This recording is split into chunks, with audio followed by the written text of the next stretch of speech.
नमस्कार दोस्तों, स्वागत है आप सबका ज्योग्राफी ऑप्शनल के इस टारगेट मेन सीरीज में, जहां पर हम लोग वेरियस न्यूज़ से ज्योग्राफी ऑप्शन के टॉपिक्स एक्सट्रैक्ट करते हैं और ऑफ कोर्स उसका प्रैक्टिकल एप्लीकेशन हमारे आंसर राइटिंग में तो होता ही है। एनीवेज, सबसे पहला यहाँ पे न्यूज़ देख लेते थे। आंध्र प्रदेश ने जो है मांगा है थोड़ा ज़्यादा time to develop Amaravati. Now Amaravati क्या है?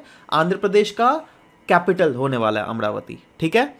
अच्छा, अब अमरावती को इनको जो है ना, आंध्र प्रदेश हाई कोर्ट के द्वारा कुछ टाइम दिया गया था दैट इन 5 सालों में आपको अपना कैपिटल को फुल प्रूफ रेडी कर देना है। बट आंध्र प्रदेश बोल रही है अरे सर, थोड़ा टाइम चाहिए अभी हम लोगों को, इसमें इतना जल्दी हमें हड़बड़ाना नहीं चाहिए। राइट नाउ टाउन को क्यों क्यों टाइम मांग रही है? क्योंकि ऑफ कोर्स कुछ प्लान करना है। राइट नाउ क्या रीजंस होते हैं प्लानिंग के ना, उनके डेप्थ में हम लोग आज एनालिसिस करेंगे। राइट बट अगेन, हम लोग अपने सिलेबस में सेटलमेंट ज्योग्राफी है।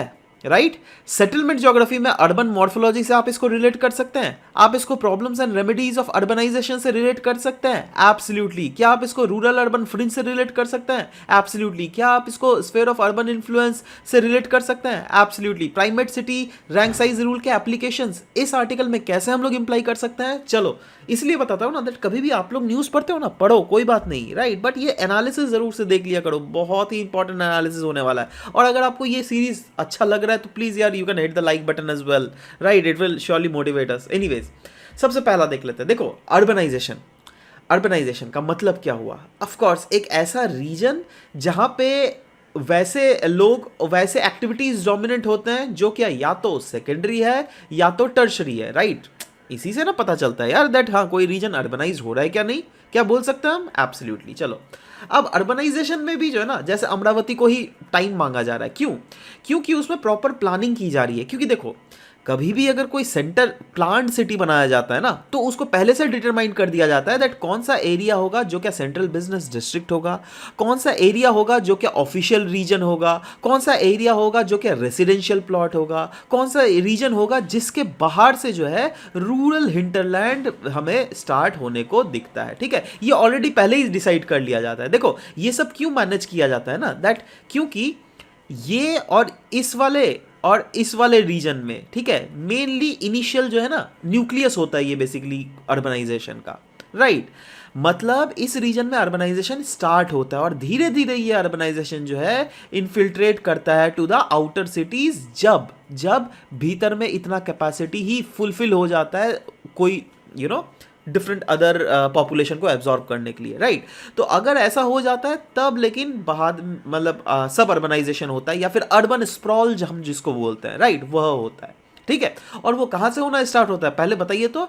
यह सब मतलब रूरल हिंटरलैंड से होना स्टार्ट होता है। राइट, और उस प्रोसेस को जो है हम लोग, उस सिचुएशन को, जो इनिशियल जो सेटलमेंट वैसा होता है ना, उसको हम लोग रूरल अर्बन फ्रिंज कहते हैं, याद है ना?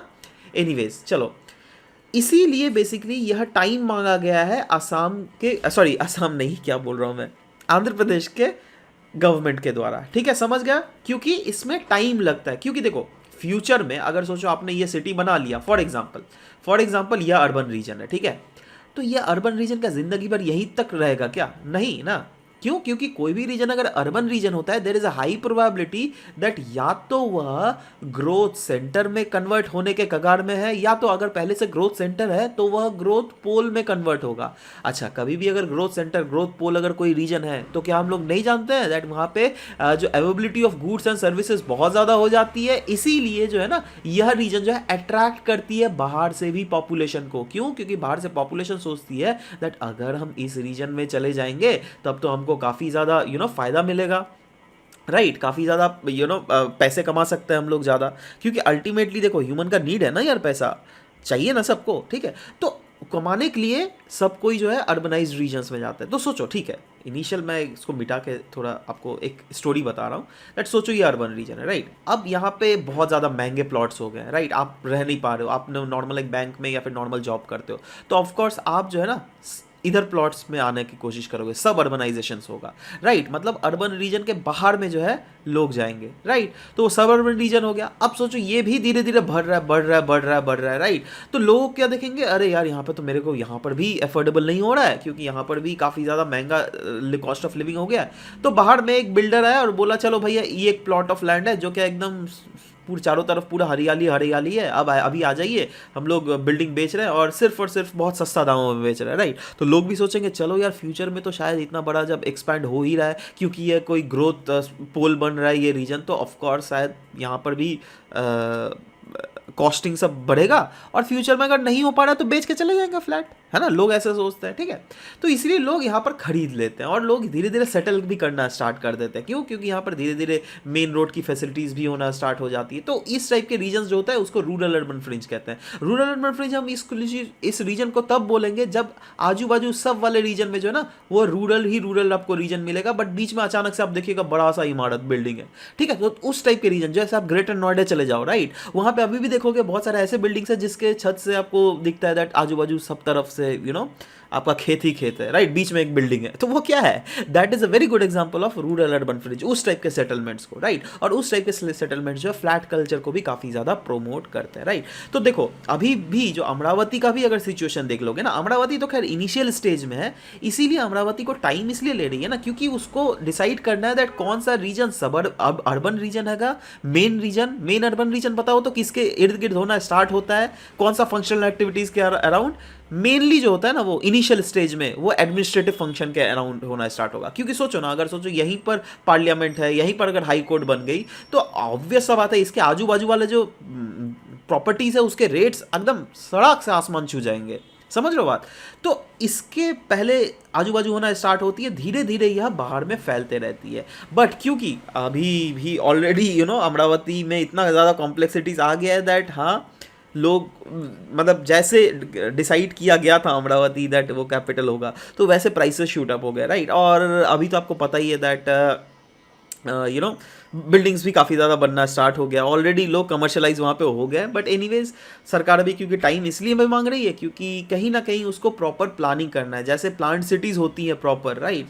तो अचानक से क्या होता है ना दैट भले ही आपने एक प्लान अगर प्लान सिटीज़ का बना लिया तो वो एक plan it might not work in future, क्योंकि बाई चांस ऐसा कुछ कॉम्प्लिकेशंस आ ही सकता है, यू नेवर नो, राइट। इसीलिए थोड़ा टाइम मांगा गया है। एनीवेज यह तो एक पार्ट आपने समझ गया। दूसरा क्या है? Problems and remedies of urbanisation. मतलब इस रीजन में जो अर्बनाइजेशन हो रहा है तो उसके वेरियस प्रॉब्लम्स, उसके रेमेडीज क्या क्या हो सकता है, ध्यान देना। हम लोगों ने इसी यूनिट में डिस्कस किया था बहुत सारे अलग अलग variety of problems, varieties of remedies, जिसमें जो मेजर प्रॉब्लम यहाँ पे मैं आपको डिस्कस करूंगा, मुझे लगता है दैट ये रीजन है जिसके कारण अमरावती प्लानिंग में थोड़ा ज़्यादा टाइम लग रहा है। एक तो है डेमोग्राफिक प्रॉब्लम और दूसरा है land use problem. Demographic problem मतलब अभी जो है ना धीरे धीरे, क्योंकि देखो अगेन कैपिटल सिटीज होने वाली है, मजाक बात नहीं है, राइट। तो धीरे धीरे जो पॉपुलेशन है ऑलरेडी इस रीजन में इन माइग्रेशन होना ऑलरेडी स्टार्ट हो गया, ऑलरेडी इस रीजन का डिमांड बढ़ना स्टार्ट हो गया है। ऑलरेडी ये डेमोग्राफिक प्रॉब्लम्स के कारण जो फर्दर प्रॉब्लम्स क्रिएट होती है, जैसे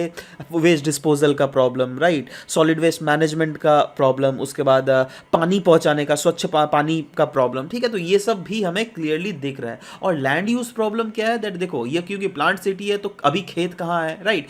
फ्यूचर में ये खेत रीजन कौन सा है, राइट। फ्यूचर में अगर आप एक्सपैंड करोगे तो किस डायरेक्शन में करोगे, नॉर्थ डायरेक्शन में, साउथ डायरेक्शन में, ईस्ट डायरेक्शन में या वेस्ट डायरेक्शन में, वो सब का प्रॉपरली जो है जॉट डाउन करना अभी भी बाकी है, राइट। तो इसीलिए कहीं ना कहीं प्रॉब्लम्स इसमें आ रहे हैं। बट एनीवेज ये तो एक जस्ट एस्पेक्ट है और इसी टाइप के एस्पेक्ट्स दोस्तों इन डिटेल्स अगर आपको एक्सेस करना है तो any time you can join our geography option online batches, जहां पर आपको टोटल सिलेबस कवरेज किया जाएगा, 20 के 20 यूनिट्स के कवरेज होंगी। कोई भी डाउट है, कभी भी कैसा भी डाउट हो रहा है, रिजोल्यूशन कर दिया जाएगा। 24/7 क्लासेस, कभी भी एक्सेसिबिलिटी करो, तभी भी मतलब एक्सेस कर सकते हो, राइट।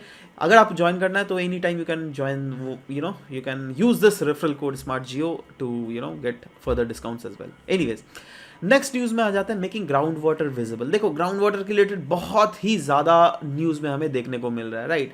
और आप अलग अलग न्यूज़पेपर उठा के देखोगे तो कहीं ना कहीं ग्राउंड वाटर दिखेगा। तो ग्राउंड वाटर हमारे सिलेबस में भी है, जी हाँ, पेपर 2 ज्योग्राफी ऑप्शनल रिसोर्स वाले सिलेबस में क्लियरली मेंशन है ग्राउंड वाटर। तो इसके बारे में हम लोग क्या क्या डिस्कस कर सकते हैं, तो इसके पहले सबसे पहले तो हम लोग डिस्कस करना है दैट ग्राउंड वाटर रिसोर्स हमें किन किन रीजन्स में इनफ अवेलेबल है, राइट। तो देखो ये ब्लू वाला रीजन ऐसा है ना, जैसे इंडो गैंजेटिक प्लेन और ब्रह्मपुत्र प्लेन, देख लो यहाँ पे पानी की कहीं ना कहीं हमें कमी तो बिल्कुल ही नहीं दिख रही है, राइट। नाउ सवाल होता है दैट ठीक है, ग्राउंड वाटर मतलब वो वाला पानी जो क्या ग्राउंड के अंदर रहता है, राइट, इन जनरल मैं एक लेमन टर्म्स में। तो ये सोर्स क्या है? एक तो रेन वाटर तो है ही, रिवर भी है, पॉन्ड्स, ये सब कहीं ना कहीं सोर्स है, राइट। अब क्या होता है ना, दैट सोचो रिवर ही बह रहा है राइट, तो वो ऑफकोर्स उसके नीचे इन्फिल्ट्रेट भी तो कुछ करेगा ना जी। हम लोगों ने पढ़ा है ना, सॉयल सॉयल में वेरियस लेयर्स होते हैं ना, ABC, है ना, सॉइल ऑफ इल्यूविएशन। तो क्या होता है ना, अल्टीमेटली वाटर जो है ना उन सॉइल्स के थ्रू इन्फिल्ट्रेट करता है, नीचे एक्विफायर में जमा हो जाता है ना। सवाल होता है, कुछ कुछ एस्पेक्ट्स यहाँ पे हम लोग डिस्कस कर सकते हैं, दैट इज दो। अभी जो ग्राउंड वाटर के रिलेटेड इतने कॉन्शियसनेस स्टार्ट हो रहा है, क्यों? क्योंकि ऑफ कोर्स ग्राउंड वाटर जो है ना वो धीरे धीरे डिप्लीट हो रहा है ना। ग्राउंड वाटर डिप्लीशन का रीज़न क्या क्या है भैया? बहुत रीज़न है अलग अलग। जैसे एक तो पॉपुलेशन इंक्रीज होता हुआ हमें दिख रहा है राइट। पॉपुलेशन जब इंक्रीज होगा, आप खुद सोचो ना, किस रीजन्स में ज़्यादा पॉपुलेशन? अर्बनाइज रीजन में ज़्यादा पॉपुलेशन, अर्बनाइज वही ग्रोथ पोल, ग्रोथ सेंटर का कॉन्सेप्ट आप डायरेक्टली लगा सकते हो राइट। इंडस्ट्रियल एक्टिविटीज़ बहुत ज़्यादा हो रही है। अब इंडस्ट्रीज़ कुछ कुछ ऐसे इंडस्ट्रीज़ होती है जो क्या काफ़ी ज़्यादा है, जिसको पानी चाहिए होता है। एग्रीकल्चर एक्टिविटीज़, एग्रीकल्चर में तो आप देख लोगे अंधाधुंध पानी इस्तेमाल होता है। मतलब वैसे तो एग्रीकल्चर होता है बट टेक्निकली बहुत सारे हम लोग वाटर गजलिंग क्रॉप्स क्योंकि उगाते हैं ना, तो वहाँ पर बहुत ही ज़्यादा पानी चाहिए होता है। जैसे उसको हम लोग हिडन वाटर भी बोलते हैं राइट, जो पानी वाटर मतलब क्रॉप्स उगाने में लगता है। जैसे आप ले लो राइस, राइस उगाने के लिए बहुत ज़्यादा पानी लगता है। तो अगेन उस टाइप के क्रॉप जहाँ पे बहुत ज़्यादा पानी लगता है उसको हम लोग हिडन वाटर क्रॉप भी बेसिकली बोला जाता है। एनीवेज आपको ये दिमाग में रखना है दैट हाँ, एग्रीकल्चर एक्टिविटीज़ भी जो है एक मेजर रोल अदा करती है in the ground water depletion. क्यों? क्योंकि बहुत ज़्यादा इसका इस्तेमाल किया जाता है। क्लाइमेट चेंज के कारण लो रेनफॉल हो रही है, ये तो खैर ये सब तो नॉर्मल फैक्टर्स है भाई, सब कुछ एक्सेस कर सकते हो। डिफॉरेस्टेशन एक one of the main reasons है। डिक्रीज हो रहा है इफेक्टिव एरिया ऑफ सीपेजेस, क्योंकि क्या हो रहा है ना दैट कॉन्क्रीटाइजेशन हो रहा है। कॉन्क्रीटाइजेशन मतलब सोचो पहले ये फ्लोर जो है मिट्टी का था, बट अभी अगर उसके ऊपर आप कंक्रीट का फ्लोर बना दे रहे हो तो वाटर जो सीप इन करेगा कैसे ही नीचे इन्फिल्ट्रेट करेगा? सवाल ये भी ना होता है। तो ये सब कुछ कुछ रीजंस है जिसके कारण ऐसा हो रहा है ना। एक इंपॉर्टेंट जो इंडिया का मैप है वो मैं आपको मेन वाले हाइड्रोलॉजिकल मैप से रिलेट करना चाहता हूँ। यह वो वाला मैप है जो क्या दर्शाती है इंडिया के कौन कौन ऐसे रीजन है जहां पर वाटर काफ़ी ज़्यादा स्ट्रेस्ड है राइट। और ये सोर्स क्या है? देखो, वर्ल्ड रिसोर्स इंस्टीट्यूट, फालतू फालतू सोर्स नहीं है, एरू एरू नथु पैरू, ठीक है, एकदम ऑथेंटिक सोर्सेस के साथ ही हम लोग अपने क्लासेस को चलाते हैं राइट। सो एनीवेज, ये अगर देखोगे इस सोर्स में, यहाँ पे जो रेड रेड एरिया देख रहे हो ना, ये एक्सट्रीमली हाई स्ट्रेस्ड रीजन है राइट, जिसमें आपका डेक्कन प्लेट्यू वाला रीजन और north west India. North west India का मेन रीजन क्या है बताओ तो? एक तो अगेन ये वाला ऐसा रीजन है जो कि सेमी एरिड रीजन है, ये पहला रीजन है। दूसरा है इस रीजन में नहीं होना चाहिए था क्योंकि यहाँ पे of course different water channels है, बट स्टिल इस रीजन में भी है। देखो यहाँ पर वाटर चैनल है ना, कोई यहाँ पे कमी है नहीं, बट स्टिल यहाँ इस रीजन में वाटर स्ट्रेस कैसे हो गया भाई? क्योंकि मेन रीजन जो है वो ग्रीन रिवोल्यूशन है, ठीक है। ग्रीन रिवॉल्यूशन के तहत इतना अंधाधुंध पानी इस्तेमाल हुआ है इस रीजन में और अभी भी कंटिन्यूसली हो रहा है, जिसके कारण ये रीजन बिल्कुल स्ट्रेस्ड रीजन में। बट वहीं पर आप नॉर्थ ईस्ट उठा लो, क्या ये रीजन स्ट्रेस्ड है? नहीं, उतना ज़्यादा स्ट्रेस्ड नहीं है। क्या ईस्टर्न इंडिया उतना ज़्यादा स्ट्रेस्ड है? नहीं। मतलब आने वाले समय में अगर पहले पानी की किल्लत होगी ना, इन रीजन्स में पहले होगी, इन रीजन्स में तो बाद में होगी। नॉर्थ ईस्ट तो बिल्कुल सेफ ही है ऑलमोस्ट, ये वाले रीजन्स, कोस्टल रीजन्स तो ऑलमोस्ट सेफ लग रहे हैं। ये बिहार वाला मेजर चंक, उसके बाद आपका जाकर झारखंड, तो ये सब रीजन्स में जो है कहीं ना कहीं आने वाले समय में उतना ज़्यादा प्रॉब्लम नहीं होगा। बट स्टार्ट जो होगा ना वो इन रीजन से स्टार्ट होगा, नॉर्थ वेस्ट इंडिया और पेनिनसुलर इंडिया, ठीक है। तो इस टाइप की चीज़ें जो है कभी भी अगर आप न्यूज़ देखते हैं तो एनालाइज करने की कोशिश कीजिए थोड़ा ब्रॉड मैनर में, ठीक है। Anyways, this was all about the discussion for today's class. We will be meeting in next class. Bye bye, take care guys.